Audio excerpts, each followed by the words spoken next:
Due persone, Giuseppe Antonio Gualtieri di 47 e 53 anni, entrambi di Crotone, sono state arrestate dalla squadra mobile di Catanzaro per tentata estorsione ai danni del direttore della filiale della Banca Monte dei Paschi di Siena del capoluogo calabrese. I due fratelli avrebbero minacciato e spintonato il direttore per farsi consegnare 85.000 euro da un loro conto pignorato.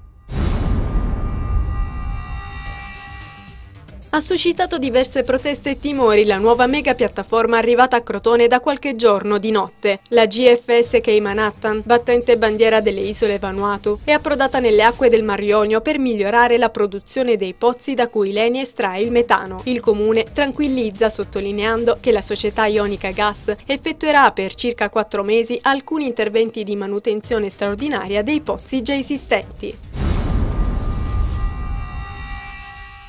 Conferenza stampa questa mattina a Cosenza per ufficializzare il calendario degli eventi nella settimana della beatificazione di Madre Elena Aiello, la prima donna calabrese ad assurgere alla gloria degli altari. La beatificazione avverrà il 14 settembre prossimo alle ore 17 nello stadio San Vito di Cosenza davanti ad una folla di oltre 20.000 fedeli. Ad aprire la settimana degli eventi liturgici questa sera al Teatro Rendano, un concerto a cura dell'orchestra Città di Amantea.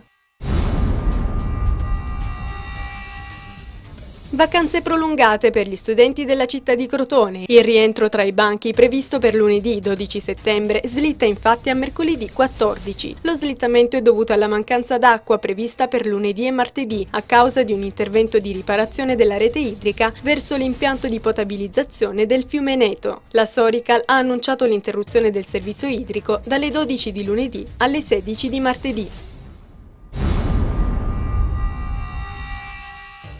Il campionato di Serie B Win torna in campo questo pomeriggio per la quarta giornata del girone d'andata. Ieri sera l'anticipo del venerdì ha visto il Padova battere il Bari per 1-0. Impegni in trasferta per Reggina e Crotone. Gli Amaranto di Breda saranno di scena a Gubbio ancora a secco di punti, mentre i rossoblù saranno ospitati all'Adriatico di Pescara dai biancoazzurri di Zeman.